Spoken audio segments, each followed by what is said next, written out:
그 사람들이 거기서 일어나서 소돔으로 향하고 아브라함은 그들을 전송하러 함께 나가니라. 여호와께서 이르시되 내가 하려는 것을 아브라함에게 숨기겠느냐? 아브라함은 강대한 나라가 되고 천하 만민은 그로 말미암아 복을 받게 될 것이 아니냐? 내가 그로 그 자식과 건숙에게 명하여 여호와의 도를 지켜 의와 공도를 행하게 하려고 그를 택하였나니, 이는 나 여호와가 아브라함에게 대하여 말한 일을 이루려 함이니라. 소돔과 고모라에 대한 부르짖음이 크고 그 죄악이 심히 무거우니 내가 이제 내려가서 그 모든 행한 것이 과연 내게 들린 부르짖음과 같은지 그렇지 않은지 내가 보고 알려 하노라. 그 사람들이 거기서 떠나 소돔으로 향하여 가고 아브라함은 여호와 앞에 그대로 섰더니 아브라함이 가까이 나아가 이르되 주께서 의인을 악인과 함께 멸하려 하시나이까? 그 성중에 의인 50명이 있을지라도 주께서 그곳을 멸하시고 그 50 의인을 위하여 용서하지 아니하시리이까? 주께서 이같이 하사 의인을 악인과 함께 죽이심은 부당하오며 의인과 악인을 같이 하심도 부당하니이다. 세상을 심판하시는 이가 정의를 행하실 것이 아니니까? 내가 만일 소돔 성읍 가운데에서 의인 50명을 찾으면 그들을 위하여 온 지역을 용서하리라. 나는 티끌이나 재와 같사오나 감히 주께 아뢰나이다. 50의인 중에 5명이 부족하다면 그 5명이 부족함으로 말미암아 온 성읍을 멸하시리이까? 내가 거기서 45명을 찾으면 멸하지 아니하리라. 거기서 40명을 찾으시면 어찌하려 하시나이까? 40명으로 말미암아 멸하지 아니하리라. 내 주여, 노하지 마시옵고 말씀하게 하옵소서. 거기서 30명을 찾으시면 어찌하려 하시나이까? 내가 거기서 30명을 찾으면 그리하지 아니하리라. 내가 감히 내 주께 아뢰나이다. 거기서 20명을 찾으시면 어찌하려 하시나이까? 내가 20명으로 말미암아 그리하지 아니하리라. 주는 노하지 마옵소서. 내가 이번만 더 아뢰리이다. 거기서 10명을 찾으시면 어찌하려 하시나이까? 내가 10명으로 말미암아 멸하지 아니하리라. 여호와께서 아브라함과 말씀을 마치시고 가시니 아브라함도 자기 곳으로 돌아갔더라. 오늘 말씀을 보시면은 우선 이 아브라함을 택하신 이유가 무엇인가를 정확하게 드러내십니다. 19절에 보시면 내가 그로 그 자식과 건속에게 명하여 여호와의 도를 지켜 의와 공도를 행하게 하려고 그를 택했다. 왜 아브라함을 택했습니까? 의와 공도를 행하게 하려고. 이 의와 공도는 정의와 공평, 이것을 행하게 하기 위해서 택하였다라는 것이죠. 이것이 하나님께서 당신의 자녀들을 택하시는 또 궁극적인 이유죠. 물론 은혜로 우리를 구원을 받게 하십니다. 하지만 거기서 그치는 것이 아니라 우리가 살아가는 삶 속에서 이 정의와 공평을 행하게 하려고 우리를 택하셨다라는 것이죠. 우리가 이 의와 공도를 행하지 못할 때 세상에서 오히려 외치지 않습니까? 그래서 여러분, 예수님께서도 그런 말씀을 하신 적이 있습니다. 너희가 잠잠하면은 돌들이 소리치리라 말씀하셨거든요. 생명이 없는 돌이 오히려 우리가 정말로 하나님께서 행해야 될 것들, 또 말해야 될 것들을 말하지 못할 때 세상이 외친다라는 것이죠. 자, 그래서 이 생명이 없는, 어떻게 보면 주님의 그 영원한 영생이 없는 이 대중매체가 오히려 기독교를 비판하지 않습니까? 기독교가 정말 예수님을 믿는 자들이 행해야 될 일들을 하지 못하고 쓰러질 때 오히려 세상에서도 그걸 외치지 않습니까? 그래서 저희가 의와 공도를 행하는 존재라는 것이죠. 그래서 20절에 보면은 어떤 일들이 또 이어지냐 하면요, 여호와께서 또 이르시되 소돔과 고모라에 대한 부르짖음이 크고 그 죄악이 심히 무거워서, 21절에 내가 이제 내려가서 그 모든 행한 것이 과연 내게 들린 부르짖음과 같은지 그렇지 않은지 내가 보고 알려 하노라. 여러분, 부르짖음이 너무 크게 하나님께 들렸다 말씀하십니다. 당연합니다. 이 앞에 17장에 보시면 마음 속의 생각까지도 다 들으시고 읽으시는 분이세요. 그래서 이 사라가 속으로 웃은 거, 그리고 속으로 이야기한 것들을 다 들으시고 직접 말씀하시잖아요. 그래서 마음속 생각까지 다 들으신다라는 걸 우리가 알 수 있는데, 하물며 부르짖는 그 소리를 안 들으시겠습니까? 그래서 이 의와 공도가 이 소돔과 고모라에 없어졌기에, 너무나 불의가 판치고 있기에 그 가운데 그 소리를 들으시는 거예요. 그 들으시고 과연 그런가 아닌가 내가 보고 알려하노라 하면서 이제 심판하러 내려오신 것이죠. 23절에 보면은 그 사람들이 거기서 떠나 소돔으로 향하여 가고 아브라함은 여호와 앞에 그대로 섰더니, 자, 하나님의 천사들이 글로 가고 있고 하나님이 가려고 하는데 아브라함이 딱 앞에서 막아 섰습니다. 자, 여기서 이제 오늘 우리는 이 중보 기도자의 모습, 그리고 참된 중보의 모습이 어떤 것인가를 확인할 수 있는데요. 23절에 아브라함이 막아서더니 가까이 하나님께로 나아가 이르되 주께서 의인을 악인과 함께 멸하려 하시나이까? 라고 반문합니다.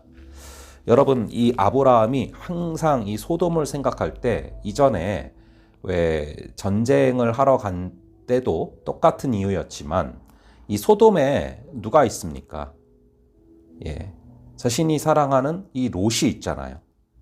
이 롯이 아브라함에게는 굉장히 아픈 손가락입니다. 그래서 이 롯을 향해서 전쟁도 했고, 롯을 위해서 아무런 전쟁에 뛰어들 이유가 없었지만 전쟁도 하였고요. 여기서도 지금 소돔과 고모라를 심판하러 가신다는데 롯이 걸리는 거예요.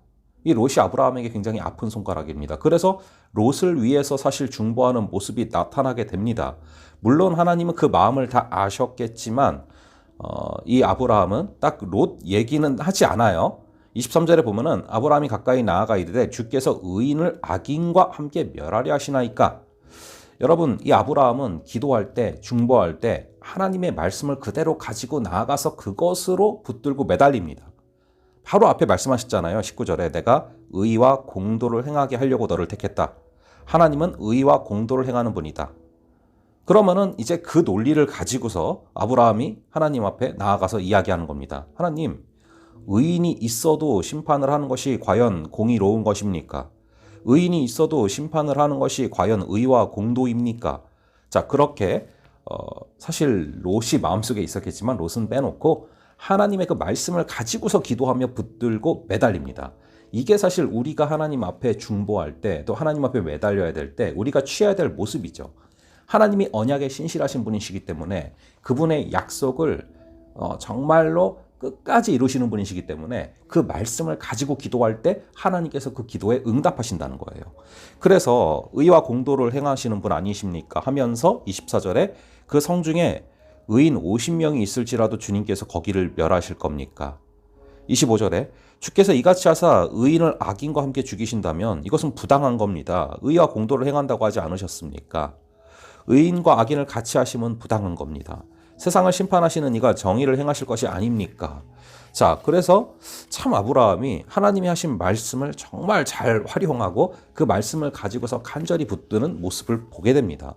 근데 26절에 보시면 여호와께서 이르시되 내가 만일 소돔 성읍 가운데서 의인 50명 찾으면 그들을 위해서 온 지역을 용서하리라.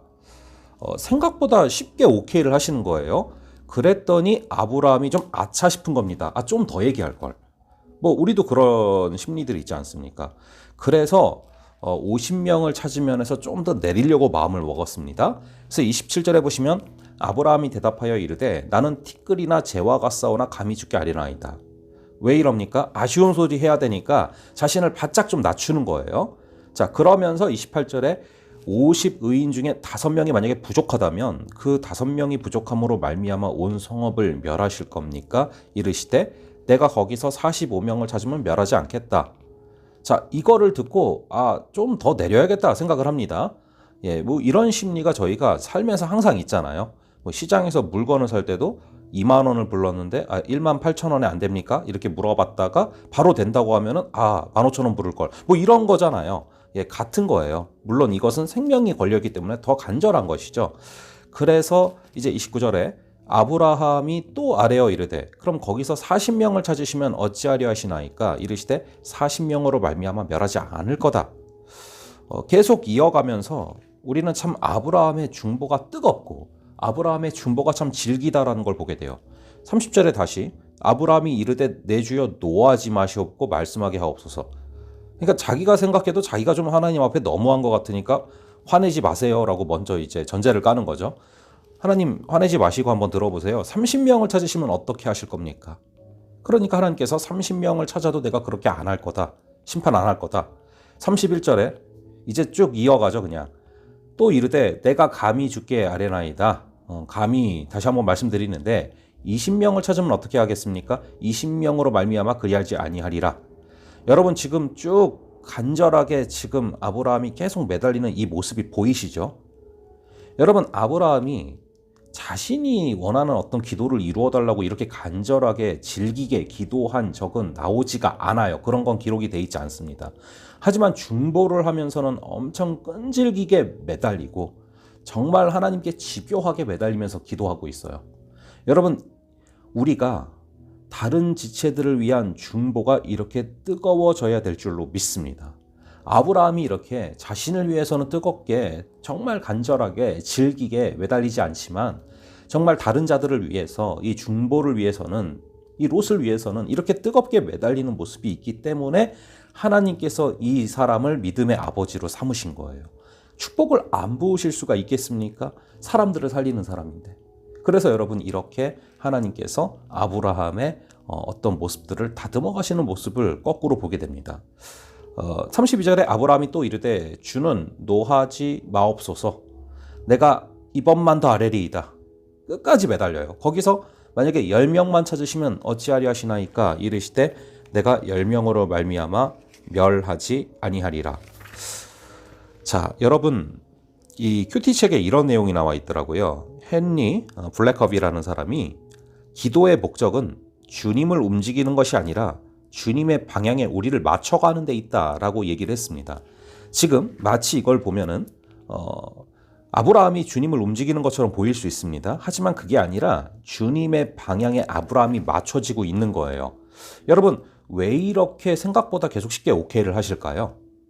계속 지금 한 번도 노를 안 하셨어요. 쉽게 그래 그렇게 하자 이렇게 가신단 말이에요. 이유가 있습니다. 여러분 아브라함을 믿음의 아버지로 부르셨고 아브라함이 끝까지 믿음의 길을 완주하고 걸어가기 위해서는 꼭 있어야 될 게 있어요. 이게 있어야만 그 길을 끝까지 걸어갈 수 있어요. 그게 뭔지 아십니까? 그게 바로 긍휼이에요. 불쌍히 여기는 마음이에요. 그 긍휼이 없이는 믿음의 길을 끝까지 걸어갈 수가 없습니다. 내 힘으로 걸어가다가 넘어지죠. 하지만 하나님이 부으시는 위에서 주시는 이 긍휼의 마음, 불쌍히 여기는 마음이 있을 때 그때 믿음의 길을 끝까지 완주할 수 있는 겁니다. 그래서 하나님께서는 아브라함에게 이 믿음, 이 긍휼을 허락하셔야 되기 때문에 이게 다져져야 되기 때문에 이런 과정을 오히려 거치게 하신 거죠. 자, 그래서 이것이 장착이 될 때 정말 긍휼의 마음이 부어졌을 때 그 이후로 보면은 하나님께서 놀랍게 또 역사하시고 놀랍게 축복을 부으시는 모습을 보지 않습니까? 자, 이렇게 결과적으로는 사실은 뭐 아브라함 머리 꼭대기에 하나님이 당연히 계시죠. 하나님의 손바닥 위에 있죠. 그래서 이 기도의 목적은 주님을 움직이는 것이 아니라 주님의 방향에 우리를 맞춰가는 데 있었던 것이죠. 하나님께서 아브라함을 다듬어 가시는 그런 모습이었던 것입니다. 오늘 우리도요. 정말 하나님께서 주신 말씀을 가지고 날마다 하나님께 매달려 기도하고 특별히 중보 기도를 하면서는 정말 우리의 끈질긴 하나님을 향한 그런 기도가 이어질 수 있기를 바랍니다. 그러할 때 하나님은 오히려 여러분들의 영혼을 새롭게 하시고 여러분들의 영혼이 준비되게 하실 겁니다. 아브라함에게 긍휼이 부어져서 그래서 그 긍휼의 마음이 있어야만 끝까지 그 힘으로 믿음의 길을 걸어갈 수 있고 승리할 수 있는 것을 아시기 때문이죠. 오늘 하루도 그런 하루 될 수 있기를 간절히 바랍니다. 잠시 기도하겠습니다. 아버지 하나님, 아브라함의 기도를 통해서 우리의 기도를 다시금 바라보게 됩니다. 아버지, 우리가 정말 영혼들을 향한 나에게 떠오르게 하시는 그 지체들을 향한 그 기도가 뜨거워지게 하시고 아버지, 그들을 위해서 은혜와 평강을 부어주옵소서. 아버지 그들에게 긍휼히 여김을 허락하여 주시옵소서. 아버지 이 아브라함의 기도가 우리의 기도가 되게 하여 주시옵소서.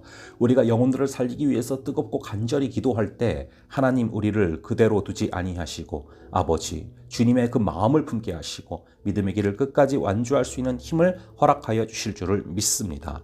아버지 하나님, 특별히 기도할 때 아브라함이 그랬던 것처럼 이런저런 이유가 있어서 기도하겠지만 가장 중요한 것, 하나님이 하신 말씀을 붙들고 그 말씀을 가지고 우리가 하나님 앞에 기도하며 나아갈 때 우리 주님께서 놀랍게 응답하시고 하나님께서 그 말씀을 이루어 주실 줄을 믿습니다. 그렇게 기도하고 중보하는 마음으로 살아가는 그런 귀한 하루 되게 하여 주시옵소서. 주님께서 붙잡아 주실 줄을 믿사오며 이 모든 말씀 우리 주 예수 그리스도의 이름으로 기도합니다. 아멘. 그럼 계속 기도하시고 또 다음번에 뵙도록 하겠습니다.